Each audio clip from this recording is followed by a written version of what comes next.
Namassarvebhyaha. On behalf of MIT Institute for Indic Knowledge Studies, I welcome you all to this session of discussion on Vedanta, the philosophy of Upanishads. So I myself am Vaishnavi Nishankar. I am the Associate Director of Academics at this institution, which is aiming at providing Indic knowledge systems, knowledge of Indic knowledge systems for contemporary learners who may be able to use them in their contemporary scenarios of life. So as a part of it, we are kind of opening out this discussion with those who are enthusiasts for trying to approach Indic knowledge studies. So as a webinar series, we are just going on with these discussions to give you very brief introductions into the Indic knowledge systems. So let me start with a prayer as we usually do.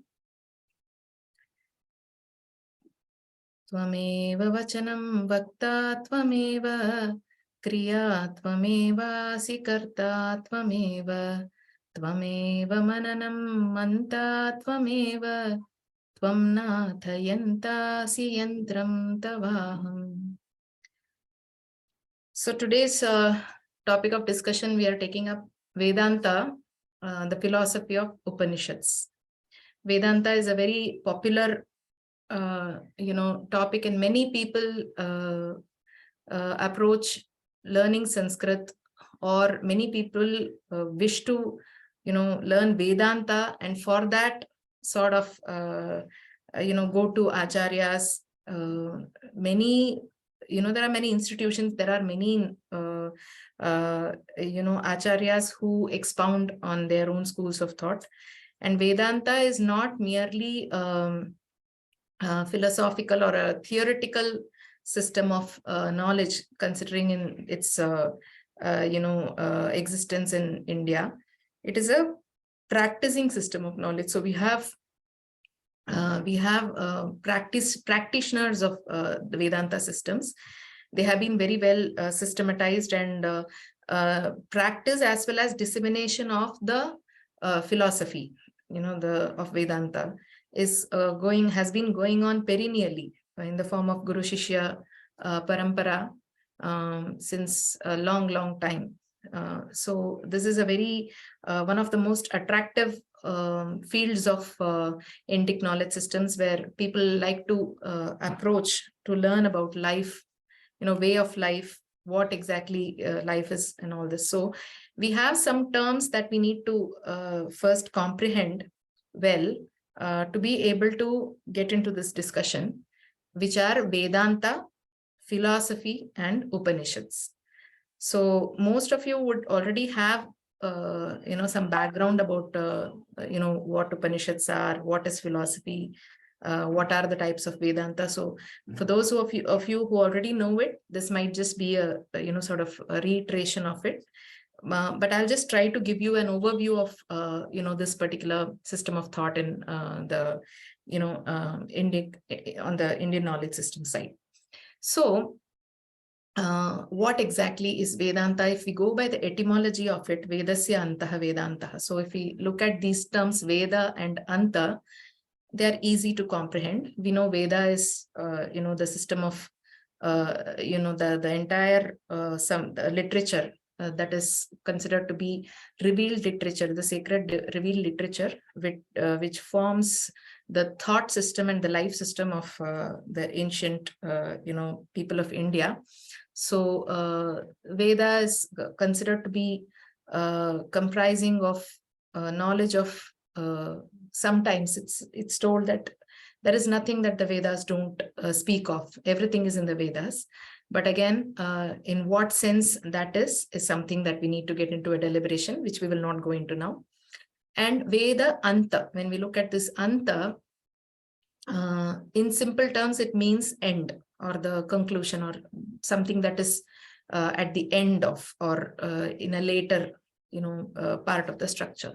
So if we go by this, etymology of Vedanta, then Vedanta could mean any of these following, namely that which forms that literature which forms the concluding part of the Vedas is Vedanta. So there is a structure for the Vedas, and in that structure, you have, so this is the structure that we're looking at. The Vedas are structured as Samhita, Brahmana, Aranyaka, and Upanishads. And Upanishads, which are the considered to be the primary, which is considered to be the primary literature for Vedanta, is the concluding part of this structure of Vedas. If we look at that sense, then the concluding part of the Vedas is Vedanta. The second meaning that we could look at is the conclusions of the Vedas. So Vedasya Anta, in the sense of what is concluded by the Vedas. So the Siddhanta, or the doctrine, or the conclusive tenets of Vedanta could be also meant by the term Vedanta. So what is the conclusions? What does it look at is something that we will be deliberating into as we go. And then another sense that we can arrive at from this particular etymology of Veda plus Anta is the latest part of the Vedas. What do we mean by the latest part of the Vedas? Those parts of the Veda that were discovered later in time, the latest in time, let us say. But this is a theory that perhaps traditional Vaidikas would not subscribe to, considering that the Veda is Ananta. Veda is considered to be Ananta, and it is considered to be eternal. It is and it is considered to be also like exhaustive, expansive in its nature. So that being the case, fixing a date for this part of the Veda was composed or discovered at this point in time, this was later, is something that they might not be willing to subscribe to. So latest part of the Vedas is something that is still debatable. So we'll rest that. We won't take that into account for now. And those parts of the Vedas that are approached by those who practice the later ashramas, they are in the practicing of. So we have these 4 ashramas: Brahmacharya, Grihastha, Vanaprastha, and Sannyasa. So going by the progression of how a person should live in each of these ashramas, we find that those in the Vanaprastha and the Sannyasa ashramas are usually relieved of karma-based duties. Karma in the sense, ritualistic duties, whichever are ordained by the Vedas. They are kind of excluded from there, and they are expected to be going into a more contemplative sort of way of life by reducing their worldly needs. So their worldly needs and wants are brought down to a greater extent. Material comforts and needs are brought down to a greater extent, and their focus is now on attaining jnana, so knowledge. So they move from action to knowledge in the Vanaprastha ashrama, and in the Sannyasa that is amplified. So that being the case, those parts of the Vedas that are more relevant to the Vanaprastha and the Sannyasa ashrama practitioners is one more of the interpretations. But again, this might not be subscribed by all Vaidikas well enough, because Upanishads, we find even in the Upanishads itself, which are compositions, which is literature that is presented in the form of dialogues. We find that many dialogues consist of brahmacharins, forming part of conversation. For example, in the Kathopanishad, we have Nachiketa, who's a very young boy. In case of Chandogya Upanishad, we have this Shvetaketu and Uddalaka Sambhada. Everywhere we find that Prashna Upanishad. In all these, we find that the people who are part of the conversations are young, children. So, and teaching of Upanishads is not anyway restricted to whether it should not be taught to, younger children. Something like that is not there. So that being the case, but we could understand it in a way that a person who has rested or retired from the karmic ritual sort of way of life, goes into a more contemplative, when the person has to go into a more contemplative way of life, then the literature that will help him in aiding this contemplation would be Upanishads. That is one of the understandings we can take. So if we look at how Vedanta has been, we have many interpretations, many people giving many sort of explanations to this term Vedanta. But we are taking one that will contextually fit our discussion, which is Vedanto Nama Upanishad Pramanam. It is the testimony given by the Upanishads. Tad Anusarini Shariraka Sutrani Cha. And the Shariraka Sutras, so Sharire Bhavam Sharirakam, so Shariram. So what is there inside the Sharira is the Atma. That which pertains to the Sharira is the Shariraka. So Shariraka Sutras are usually the Brahma Sutras, which were composed by Badarayana Vyasa. They are called as Shariraka Sutrani. And these Shariraka Sutrani, these Brahma Sutras, are something like, it's a gist of Upanishads. They are composed by Badarayana Vyasa as a gist of these vast Upanishads. So what we hear is that Upanishads are multiple in number. They are in multitudes. Some say that it go beyond even 1,000, but some people consider it that there are at least 200 Upanishads that are listed. So, for example, there is a Muktika Upanishad which lists 108 Upanishads. So we find that there are variations in the number of Upanishads that are accounted by various scholars. So to be able to understand what these Upanishads propound, in essence, this is done in the Shariraka Sutras, the Brahma Sutras by Badarayana Vedavyasa.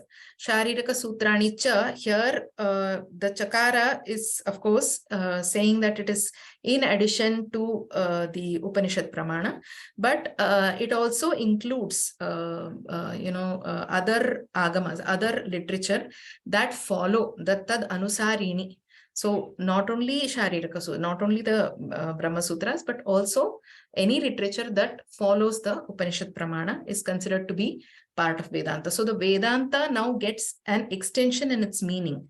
So it's not just that part of literature which is part and parcel of the literature of called Vedas, but anything that is following, that which follows the Upanishads, which is a part of the structurally the end part of the Vedas, those also get into this particular terminology of Vedanta. So this is something that we need to understand. So in Vedanta, as we see structurally, if we see, Upanishads are considered to be the the last in the structure of the Vedas, which are constituted of Samhita, Brahmana, Aranyaka, and Upanishad.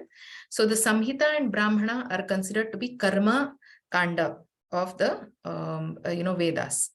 Now this Karma Kanda, what does this Karma Kanda intend to? The idea of this Karma Kanda is to provide orientation to action, ordainment of action in people, so that they are able to align themselves to actions that are beneficial to them.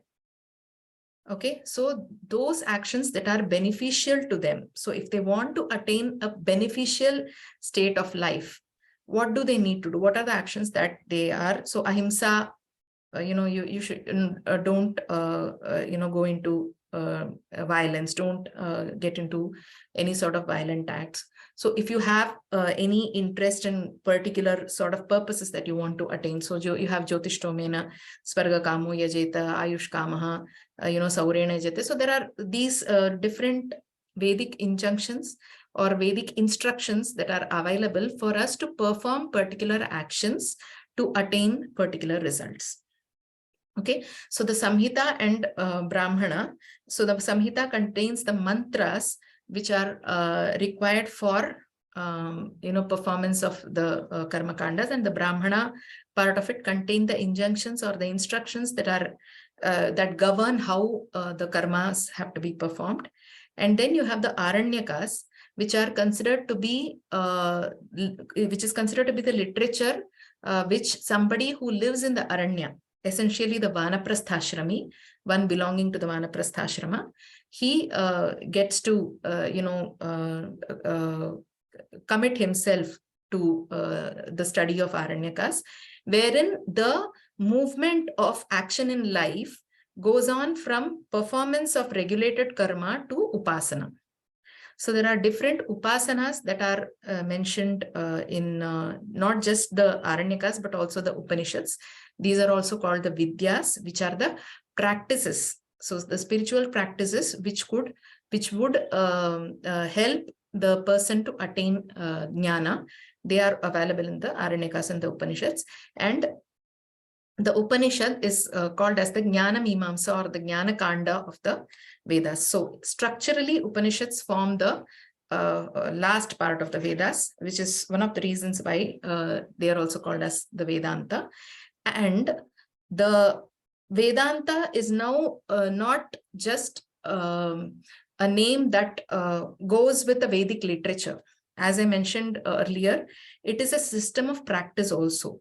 And the Upanishads, like much of the literature that is available in the Vedic systems, is subject to multiple interpretations. So we see that there were different schools of philosophies, different schools of practices that came into being by looking at the Upanishad from particular worldviews. So how they envisaged, how they visualized the Upanishads and how they interpreted the Upanishads and allied literature formed different schools of Vedanta, which we will go into a little later. So those schools of thoughts were considered to be bringing about a system of philosophy for people to practice and follow, which provided bhashyas, which provide commentaries in the form of bhashyas to this triad of literature that is based in this Upanishad, which is why all of them also go into being called as Vedanta, though they do not essentially they do not constitute as parts of the Veda. In spite of it, so the Upanishads form a part of the Vedas. So by commenting on these three prasthanas are these three topics, these three subjects. So, they are the Upanishads, the Brahma Sutra, and the Bhagavad Gita. So we find that by composing bhashyas, these systems of philosophy of Vedanta developed their own schools of Vedantic thought. Okay, so Upanishads essentially because they form the jnana part of the knowledge part of the Vedas, and Brahma Sutra because they're essentially the essence of the gist of the Upanishads. And Bhagavad Gita also because it serves the same purpose as the Brahma Sutra does. It is again in a conversational form between Krishna and Arjuna, which captures the knowledge, essence that Upanishads propound. Not only for that, but because even Mahabharata, of which Bhagavad Gita is a part, is considered as a Panchama Veda. So being a Panchama Veda, so Bhagavad Gita forming part of that is the one that captures the essence of knowledge that is liberating. So that being the case, commenting some system of thought that provides bhashyas, commentaries, primary commentaries on the Upanishad, on the Brahma Sutras and the Bhagavad Gita were considered to be systems of philosophy that can be practiced as a school of thought. So we find that we have, the Advaita Vedantins, Vishishtadvaita, the Dvaita Veda, Veda Dvaita Advaita. There are so many schools of Vedantas that were, propagated in later days as and when, necessity arose. That we find that they all have commented on, these three prasthanas, which is called as the Prasthanatraya. Okay, so if we look at this term Vedanta, So when we look at it as this, with this extended meaning of not something that is belonging, constituting as a part of the Veda alone, but if we extend its, meaning on the basis of the purpose that it serves, we see that Vedanta is also popularly known as Uttara Mimamsa. So when we look at this, essentially Karma Kanda and Jnana Kanda. Okay, so when we look at these two, the Karma Kanda part of the Vedanta is the literature that deals with the exegesis and the interpretation of the Karma Kanda part of the Vedas is called as Purva Mimamsa. And that which, comments and interprets the Jnana Kanda of the Vedas is considered to be the Uttara Mimamsa. So in this way, so Mimamsa is nothing but deliberation or contemplation.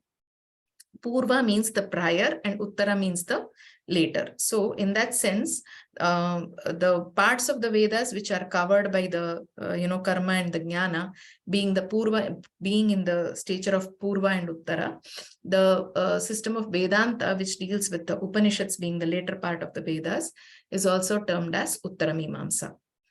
Again, this is also the Vedanta system is also called as Brahmavada or Brahma Karanavada or Brahma Vidya or Moksha Vidya.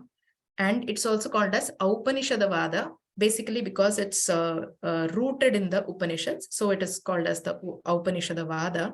Now we need to look at what are these, Brahmavada, Brahma Vidya, or why is it called as Moksha Vidya or something that we can sort of get into understanding that. So now that it is called as Upanishadavada, and because we need to understand this term, what this Upanishad, is, not just structurally, and what sort of, what exactly is the content of this Upanishad, if we have to look into that, we find that though the number of Upanishads that are there are very vast, but not all of them are considered to be, one need not have to comment on all of them to be able to be an acharya of a particular Vedanta.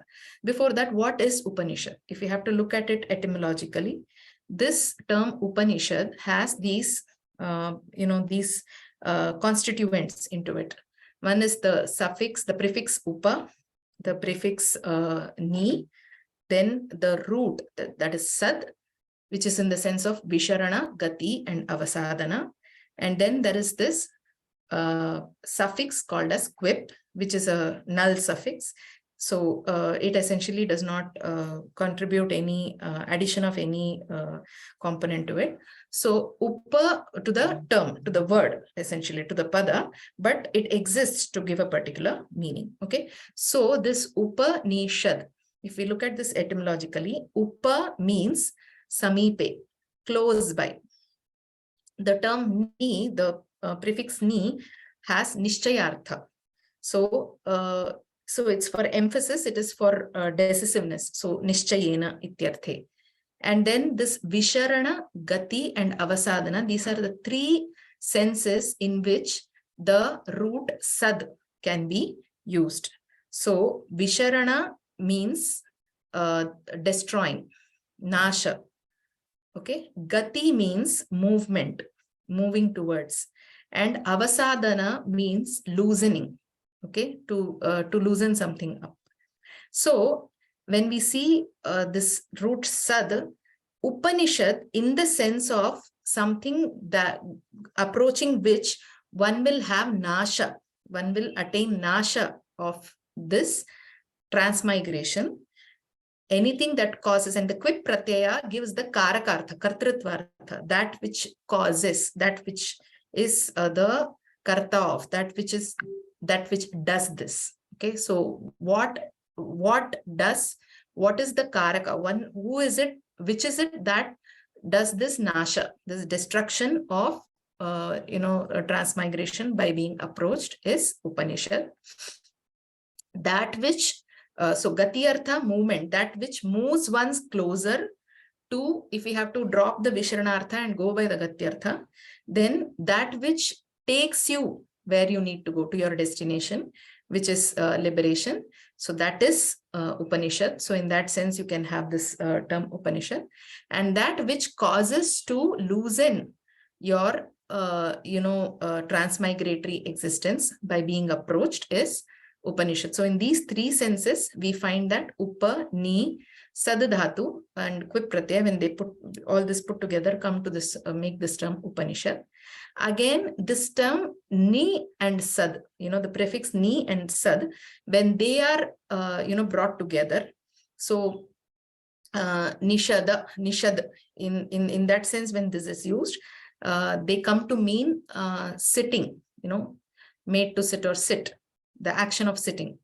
So, you have the Senayor, Ubhayor, Madhye, Nishidantam idam vachaha. So in the Bhagavad Gita, Arjuna sat down, being completely, between the two armies, completely, he was depressed and in a state of depression. He just sat down. So Nishidantam, there we find that this word Nishada is in the sense of sitting. So sitting close by, that which gives knowledge by sitting close by. To whom? To somebody who already knows it. So Upanishad is the literature which provides, knowledge through being devotedly in proximity to somebody who has already got the knowledge. So in that sense, Upanishad is the literature that provides knowledge by being in its proximity. So that is the meaning of the term Upanishad, to go by it. And we find that the acharyas who established these different, schools of Vedantas, they have composed bhashyas essentially to these 10 Upanishads. Okay, they are called as Dashopanishad.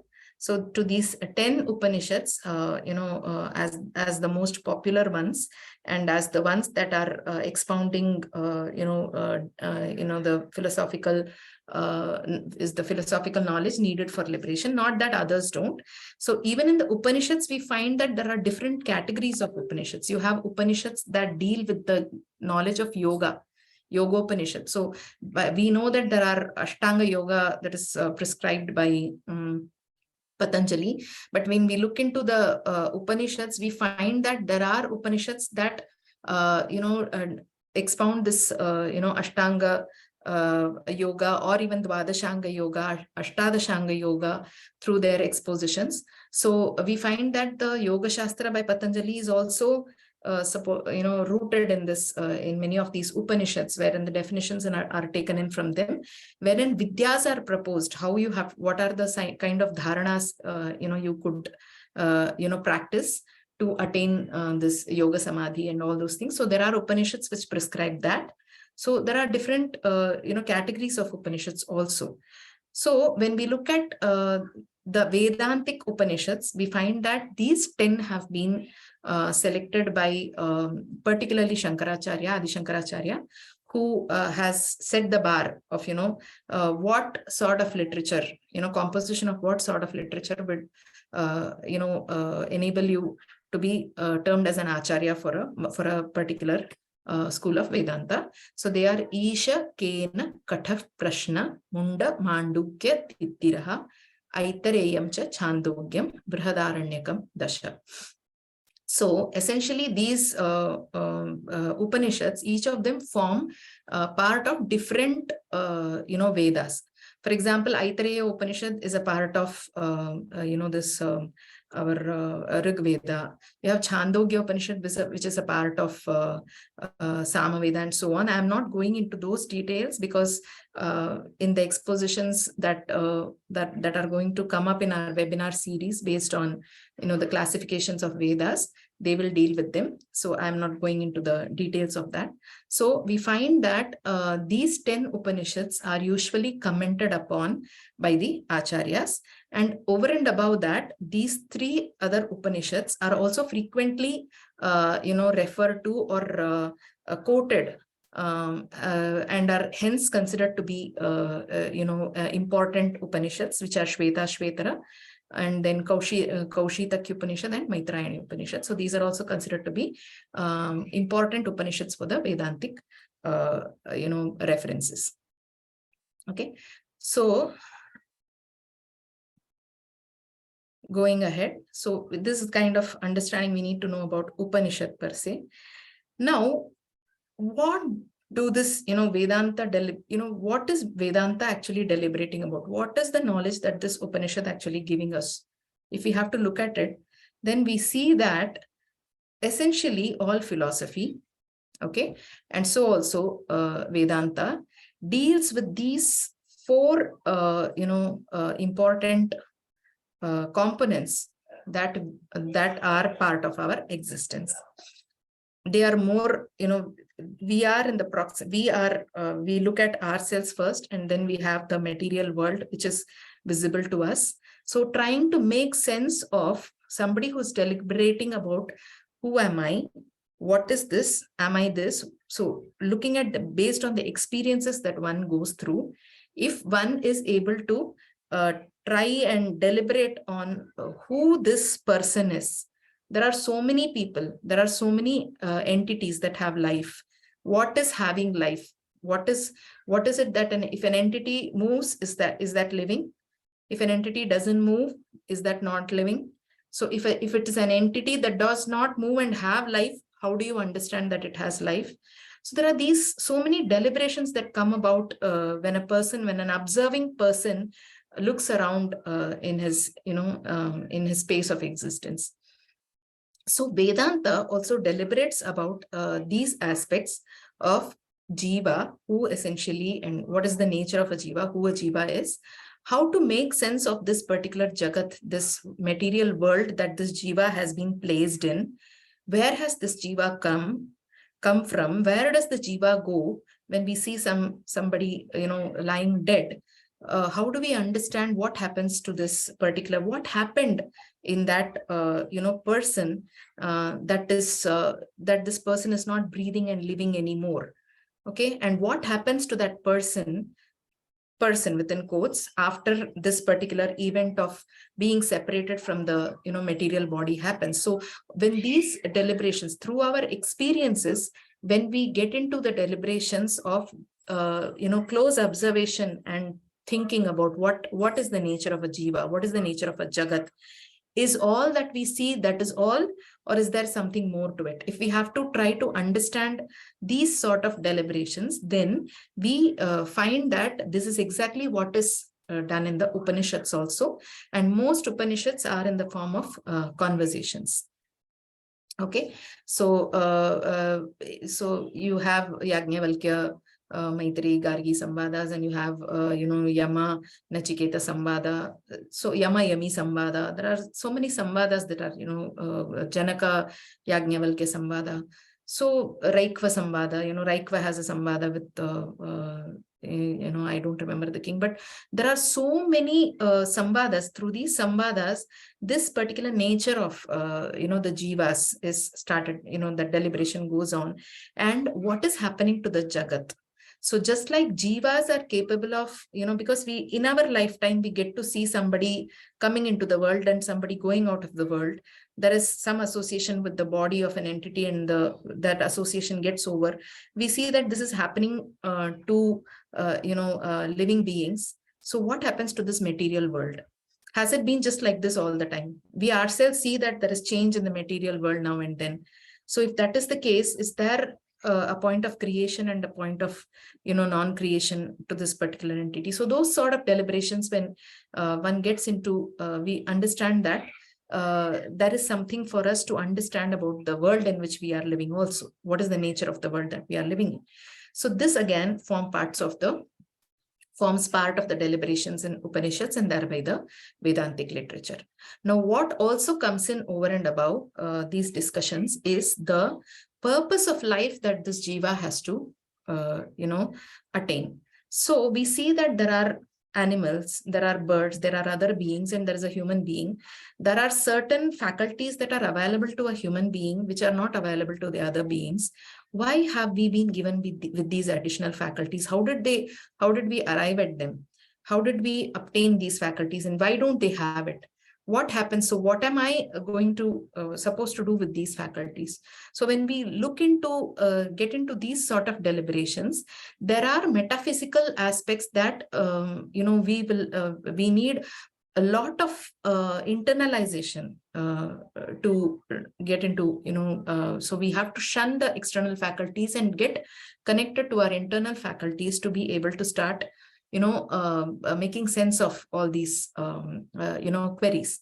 So when the rishis or the people who are able to do this, go through these deliberations based on the learnings from the teachings of the Upanishads, they have been able to realize, or they have been able to come into knowledge of these metaphysical aspects of life also in the form of Brahman. So which is considered to be the pradhana vishaya. It is considered to be the most important matter of deliberation in the Vedanta, which is why we have the Brahma Sutra starting with Athato Brahma Jignasa. And then we have this aspect of moksha. What happens to a person who's born? How many? Okay, so to make sense of why one is, going through whatever situations a person is in this life. So all these are explained, and then ultimately one comes to the understanding that one who is born in this particular human form has the capacity to pursue a very important pursuit of being liberated from this, transmigratory existence that he has been put into. Okay, so how to attain moksha? So all of this becomes sort of the agenda that is dealt with in the Upanishads. This is the pradhana vishaya of Upanishads. So the Jiva, Jagat and Brahman are the three entities, and the Parama Purushartha is the pradhana Purushartha. For, maybe we have other Shastras which have other Purusharthas, like the Artha Shastra has Artha as the Purushartha, Dharma and Artha as the Purushartha. And you could have other sort of Purusharthas in it. So like say, for example, Kama Shastra has Dharma and Kama as its Purushartha. But here, and for example, Mahabharata has Trivarga as its Purushartha. But herein we see that for Upanishads and for Vedanta, moksha is the pradhana and parama purushartha that it seeks to provide. So that is the main takeaway that one is supposed to achieve or accomplish by the close practice and study of Vedanta. So we can practically say that if we want to look at the Vedic way of life, which starts with like sort of karma, we get this, people say pushpitagra phalashruti. So this karma, starts enticing. So instead of somebody who is having an indiscriminate way of life, right? So there is this indiscriminate deed in the world that some person is, doing all the time. To bring that person into a regulated deed, in the deed in the sense, I say action, physical action, mental action, as well as verbal action. So to bring a person from an indiscriminate, deed in, level in the world. So the Vedic Karma Kanda has the, objective of bringing them into regulated way of life by showing them, by providing them pushpita. It's called as pushpitagra phalashruti. It shows you very lovely flowers to come and pluck. It gives you nice objectives, nice results. It shows. It says you can get swarga, you can get ayushya, you can get arogya, you can get dhenu, you can get vasu, you can get dhanam, dhanam, dhanyam, bahuputra labham, shata samvatsaram, dirghamayu. All of this is possible if you are able to follow this regulated, way of action.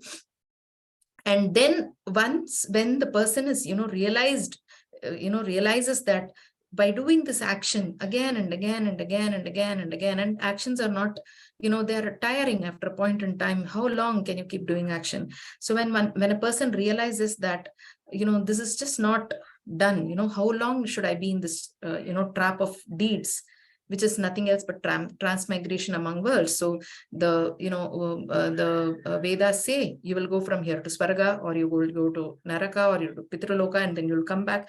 How long can one be doing this? So once somebody realizes that, I'm into a trap of deeds, how do I overcome this particular trap?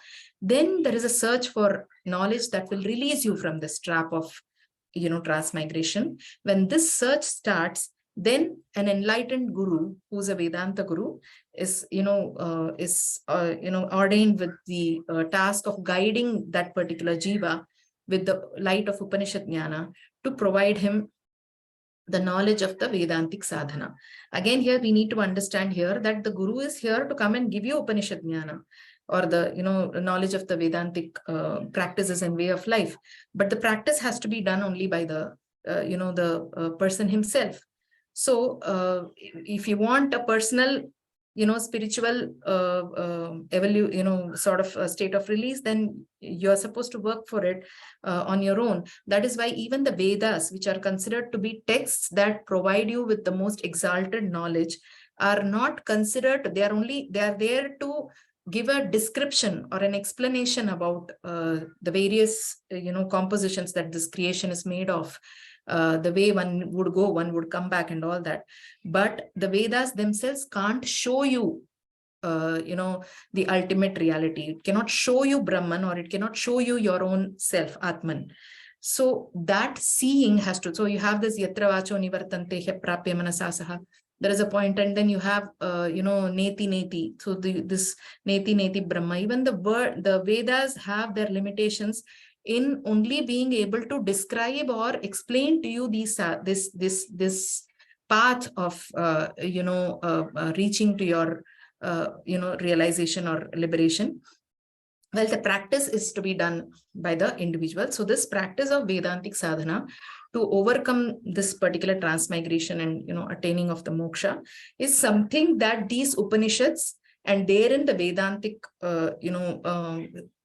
literature are able to provide as guidelines to a sadhaka, to a mumukshu, a person who is interested in final release. So this journey of Vedic life can be tracked from this point of getting into a regulated sort of a karma by being attracted to Jyotishtomena Swarga Kamo Yajeta, and then going into the thought of, okay, what is there beyond this? Who is it who is regulating all of this? Where is it who is telling me to do all of this? How do I get into a state of lack of transmigration? Then you come to this Athato Brahma Jignasa, and then you come to the stage of this Nasa Punaravartate, Nasa Punaravartate. So this journey of being to one's journey of a being to reaching oneself and realizing one's own true nature is the journey of the Vedantic path. So like any other philosophy, we find that the same is done here also. So that's exactly why we can call it as a philosophy of Upanishads. So because philosophy is an inquiry into existence and truth. So that is what the Upanishads and thereby the Vedanta also does. And the Upanishad philosophy, it is a treasure house to an inquiring mind that seeks answers about existence, truth, life, death, creation, creator, action, cause, consequence, and so on.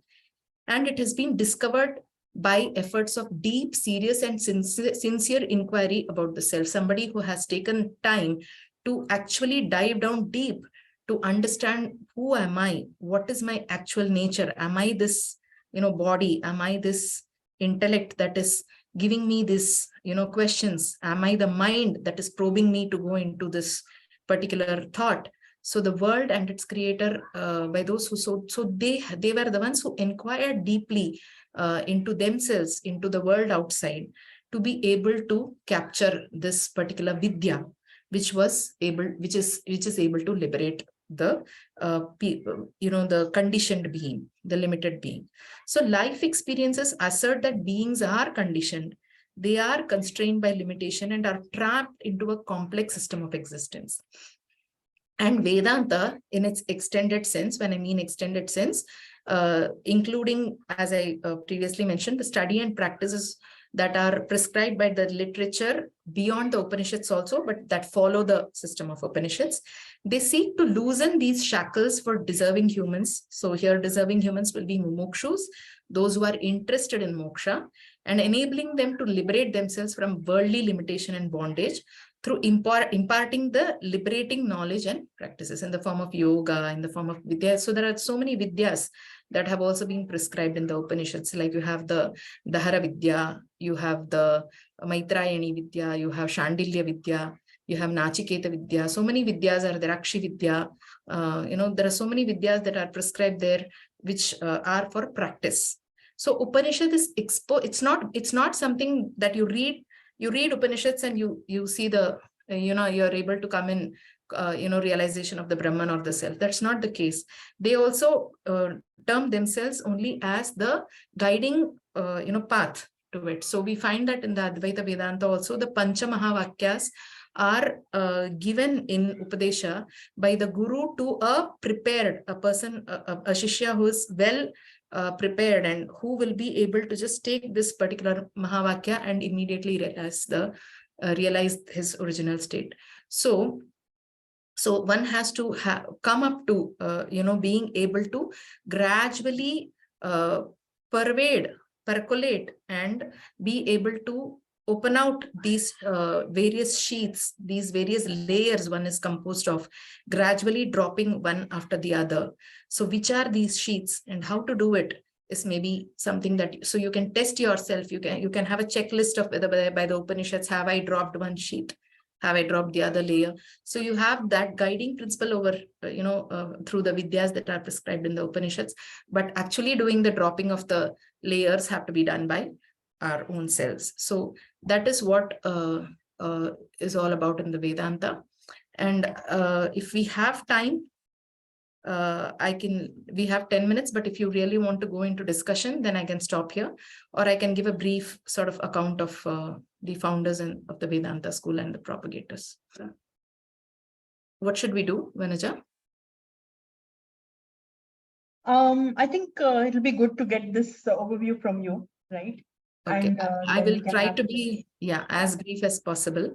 So here we understand that Vedavyasa, as we already know, is somebody who has classified the Vedas into manageable quantum of literature that each shakha can manage. Even there we find that so many shakhas have gone extinct, or they are at least hidden for the time being, in spite of being segregated in this way. So he's considered to be the founder of this school of Vedanta, who has also composed the Brahma Sutras essentially.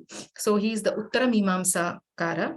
And then we have, I'm not getting into the time periods and frames and those things because those are easily available on Google and things, and I'm not here to give you things that you can already easily know. I'm just trying to give you a capsule so that anybody who's interested in it can go ahead and sort of be able to explore it.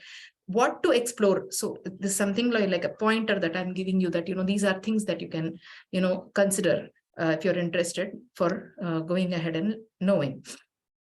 So Adi Shankaracharya, he is considered to be the one who propagated the school of Advaita Vedanta. Most of these schools and acharyas are not the founders of those schools, because those schools, even by them, the claims that they make is that they have been started from the point of creation. So they don't consider that whether it is Shankaracharya, Madhvacharya, Ramanujacharya, they all have these, they all in their comprehension only make us understand that these schools of thoughts, because this is the only and the original school of thought according to their conviction, they have been there from time immemorial, and they are the ones who are bringing into propagation. So Adi Shankaracharya is the one who propagated the school of Advaita Vedanta.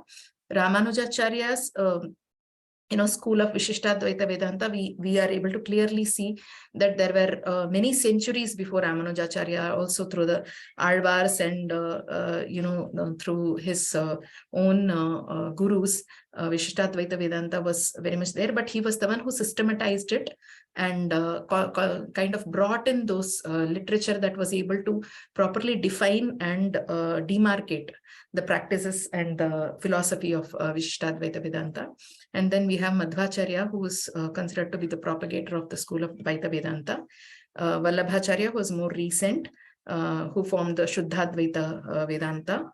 Nimbarkacharya, his existence, whether it is later or earlier, is again a debatable thing. We don't know how old or how later in his philosophy is. And then we have again in close proximity to our our presence now, we have Chaitanya Mahaprabhu, who created the Achintya Bheda Bheda system of thought. So these are some of the popular acharyas who have been instrumental in propagation of a system of practice and study of the philosophy of Vedanta. Okay, through their own compositions and through creation of a lineage which was able to take over this propagation. So if we look at the principal schools of Vedanta, I'm just looking at them from a extremely sort of bird's eye view perspective, just giving you an overview. So the principal tenets that each of these Vedantas sort of propagate is like, according to Advaita, Brahma is the only Brahma. As we look at like what Brahma is one indefinable composition, entity which pervades everything at every time, which is that's the ultimate reality, which is the single Chetana unit, that is the single conscious entity that is available in that is there. Okay, so Brahma Satyam, except Brahma, everything else is considered to be Mithya. Mithya is unreal or non-real. So Jagat is Mithya. Jivaha Brahma eva naparaha. So the Jivatma and the Brahma, which is Paramatma, are not different. They are the same, but the Jivatma has been conditioned by Maya or Mithya or Avidya to consider itself to be different from Brahma. So Avidya Kalpitam Jagat Jivaha Tatheva. So just like the whole, the whole creation is something that is superimposed on the Brahman through Avidya. Similarly, Jivas also come into this consideration that, they exist apart from Brahman. And then you have Satyam Trividham. So if this is the case, our experience shows that there is multitude. It is not a single thing, that single entity Brahman that is existing. So how do you account for it? So according to the school of Advaita, there are 3 states of reality. They're called as Paramarthika Satya, Vyavaharika Satya, and Pratibhasika Satya. So ultimate absolute truth, and then transactional reality, and then you have something called as this Pratibhasika is where you have illusory reality. Okay, so even while we are in waking state, we get into an illusion. Like we look at a rope and think that it is a snake. That is Pratibhasika Satya. And whatever experience we are going through in this world, in this Vyavaharika Jagat, that is going to be annulled. That is once this avidya is going to be removed through the practice of jnana yoga. Then when we realize that we are nothing but Brahman, then this Satya, this Vyavaharika Satta, this transactional reality also gets sublated into the absolute reality. And how do you attain moksha? You don't have to go anywhere, or you don't have to do anything. So moksha is not a place to go. It is a state of realizing that I am Brahman, that I am not different from Brahman. That is the state. And how does that happen? It is so easily told by me here. How I wish it happens. I really realize that as I say, but it's not, that's not how it is. So the realization of the state of me not being different from Brahman, not in the saying, but in the realizing, when it happens, then that is the state of moksha. That happens by avidya nivritti, when the avidya is removed. And only jnana is only having, the knowledge of truth, the knowledge of Brahman is considered to be mukti. While in the Vishishta Advaita also, it is Vishishta Advaita. So they also consider that there is only one tattva, but that one tattva is Vishishta. Vishishta in the sense, it has got attributes. What are its attributes? The Chit and the Achit.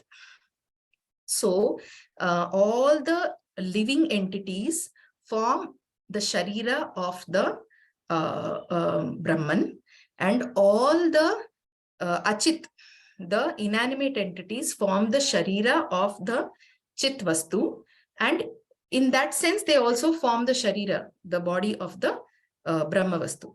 So being Vishishta, having this attribute of the Chit and Achit Vastus, is what is the Vishishtatva of that Advitiya Brahma. So there is only one Brahman, which is who is Narayana, and he has got, he is Vishishta, he is attributed with the Chetana entities and the Achetana entities, which is Jagat. Okay, so the Jivas and the Jagat are in a relation with Brahman in the form of ownership, like owner and owned sort of a thing. So being a component of that, Brahman, who is Satya, this Jagat and the Jiva are also Satya. And the way in which one can attain mukti is not while living. While in case of Advaita, you have the state of Jivan Mukti, where you can, in the state where they propound that one can attain mukti even while alive, which is not the case with other schools of thought. They propagate something called as Videha Mukti, where you, as long as you're in the Deha, you're here to account for your results of your good and bad deeds.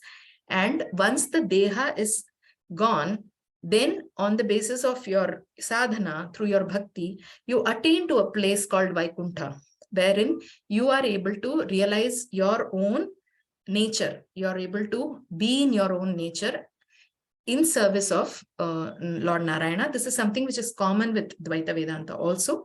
But Dvaita, they have just the difference between the Vishishtadvaita and Dvaita is that the philosophy of Dvaita looks at these three entities, Brahman, Jiva, and Jagat, as distinct. And that there are 5 types of Bheda, which is called as Bheda between Jagat and Jagat, Jagat and Jivas, Jivas and Jivas, Jivas and Brahman, and Jagat and Brahman. So these 5 non-compromisable distinctions are eternally present. Okay, so according to them also, the Jagat is Satyam Jagat, Bhedaha Tattvataha, Bheda is also, Bheda between these 5 types of Bhedas are also real. And Jiva Ganaha, Harehe Anucharaha, and there is something called as Taratamya. There is something called as Nichocha Bhava, that the state of being of each of these entities has some sort of gradation. That it is there in their existence. And Bhakti is the only marga. And Hari and Narayana can be known only through, he can be understood, or he can be sort of the only way in which we can approach knowledge of Brahman is through the Amnaya, or which is the Vaidika Marga. So that is what they prescribe as their principal tenets. So this is a very, very sort of brief overview that I have tried to give you about the philosophy of Upanishads in the form of Vedanta. So if there are any questions, I would like to take them, or if, I leave it to you, Vanaja.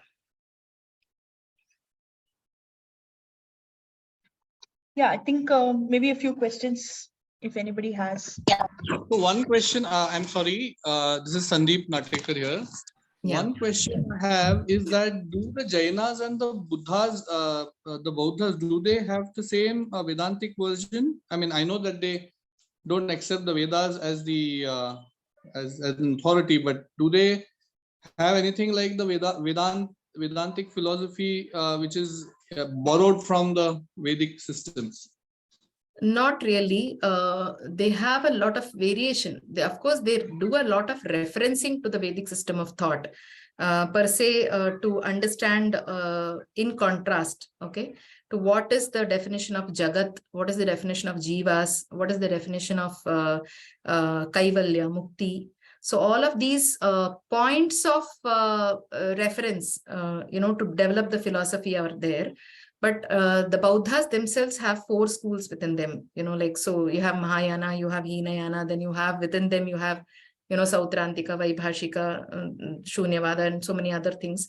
Similarly, with Jainas also, they have a different sort of philosophy, which is not the only thing perhaps that we can sort of connect with on these 2, Avaidika and Vaidika schools is the concept of dharma.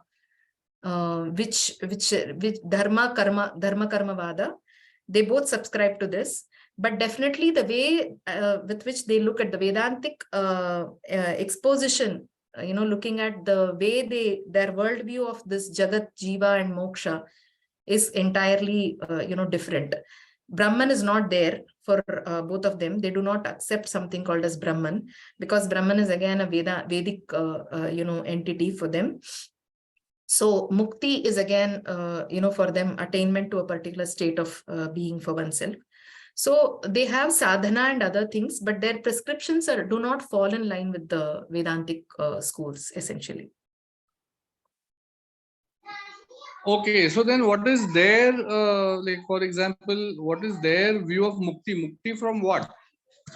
Mukti is a cessation of rebirth, cessation of transmigration. So it is a state of shunya, essentially in case of Buddhism, where you do not have any more purpose or any more,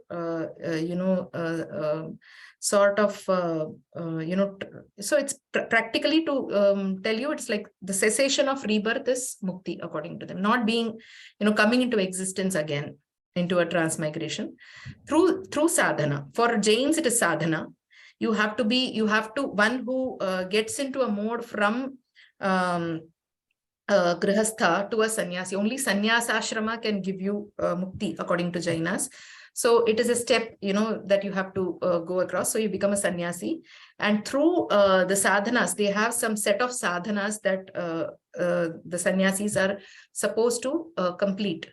So by the completion of those practices, it is considered that there is, that particular jiva has, crossed over transmigration. So those sort of, and in the case of Bauddhas, again, there is variation in their own internal schools. But for them, it is a case of where you understand that, there is actually nothing. There is a state of nirvana where you realize that sarvam shunyam. So, so I think obviously, this is a discussion in its own. So we could better get some expert who will be able to give an exposition on the schools of Bauddha and Jaina in detail. That would rather be a better thing to do. But to answer your question in brief, this is how it goes. Okay, so in brief about the in all of them, in all of the systems. Punarjanma is there in all the systems. Yes. In that sense, they are all astikas. Astikas in the asti janmantaram. So they all also agree that there is dharma, karma, which is governing your life, and that if you do not complete your life, if you do not come into fulfillment in a particular life, you will have to take your birth again to continue with your journey. So that is accepted by both of them. Yes. Okay. Can you briefly tell about the other three Vedic things which you like? You mean these schools? Yeah, the lower three ones which in that. Okay. Yeah. Okay, Vallabhacharya also, he established this Shuddhadvaita. How is Shuddhadvaita different from Advaita? In Shuddhadvaita, what they say is there is no other entity. So they don't accept this is this Vishishtatva and all. They say I am also Brahman, and there is only Brahman, but there is a difference between the two in the sense that there is there is fire, and there is this one shikha of fire, okay, a flame of fire, or rather not a flame, a tongue of fire that comes out, okay. So just as there is so do you say there is fire, and do you call this as you name it as a different entity or not? You name it different from the fire itself, right? So in that sense, there is a difference between, the Jiva and the Brahman, who is nothing but, our Krishna, according to them. And being in constant company is something that is natural to every being. But there is owing to Maya, there is a consideration that I am different from Brahman. But that doesn't mean that Maya brings in an illusory existence to you. You exist really just as much as the Brahman exists really. So this is something that Vallabhacharya prescribes. According to the Nimbarka school also, for them, what they say is the Dvaita. So there is a sense of duality, and there is also a sense of non-duality. So in essence, in the Swarupa, that is Satchidananda nature of the, Brahman and the Jivatman, here again, they do not restrict it only to Krishna. For them, Radha Krishna Yugala is considered to be the Brahman, Brahma Swarupa, and they say there is duality between the Jiva and the,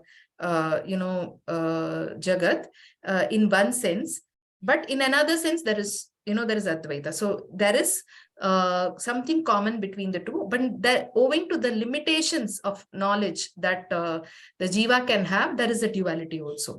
So it is a very unique, and it is it's not something that can be this Dvaita is, though it is technically sort of defined, it is difficult to it's a little anirvachaniya in its sense. How do you account for the Dvaita Bhava as well as the Advaita Bhava in the same sense? And in Achintya Bheda again, how they account for is that qualitatively there is no difference between Bhagavan and Brahman and Jivatman. So qualitatively, just as Bhagavan is Satchidanandamaya, I am also Satchidanandamaya. But quantitatively, I am Alpagnya and Bhagavan is Sarvagnya. Okay. So in quantity, my opulence, my Vaibhava is very, very, very, very less. So the Ananta Gunas that, the Brahman has, which is, identical with Krishna in their school also, is Ananta Kalyana Gunas that he has. But me, I have Abheda with the Brahman in the sense of quality, in the sense I also possess, knowledge, I also possess Ananda, all of that is there with me. But in my state of bondage, in my state of transmigration, it is quantitatively very, very, very minuscule in comparison to the, quantum of all these qualities that Brahman has. So in that sense, there is Bheda. So they are very subtle. So to say, if you can, if you look at them, it's like very, very subtle differences in their philosophies. But when it comes to their acharana, the way they conceive of their, practice, sadhana, it brings in some amount of variation of how you are able to conceive of what is the bhava or what is the relation with which you relate to, the Brahman. So there is a difference that we can see there. So all these practices are oriented with this particular bhava in the center, with this particular idea of the relation between the Brahman and the Jiva in the center, essentially. Thank you. Okay. So I noticed that, Namaste Vaishnavi ji, just one question. Yes, Namaste Haridas ji, yeah. Namaste. I noticed that in your definition of Ishtadvaita, you brought about this Chit and Achit. And then, whereas in Advaita Vedanta, it is Sat is Chit. Whatever exists is nothing but Chit, right? Sat is Chit, right? But in Vishishtadvaita, you have Chit and Achit, which you carefully brought out in your definition. And so, just to confirm, the word Vishishta here refers to the fact that Ishvara himself is composed of Chit and Achit, right? Okay. So the Vishesha means Prakara. Prakara means Visheshana. Let us say it like this. You have a Visheshya, which is the Brahman. And as the Visheshanas of Brahman, you have the Chit Jagat, Chit, the category of Chit Padartha, and you have the Achit Padartha as the Visheshanas of the Visheshya called Brahman. So in that sense, the Brahman, which is an Advitiya Vastu, is Vishishta. Whereas in contrast in Advaita Vedanta, there is no such thing ultimately as Achit. Everything is Chit.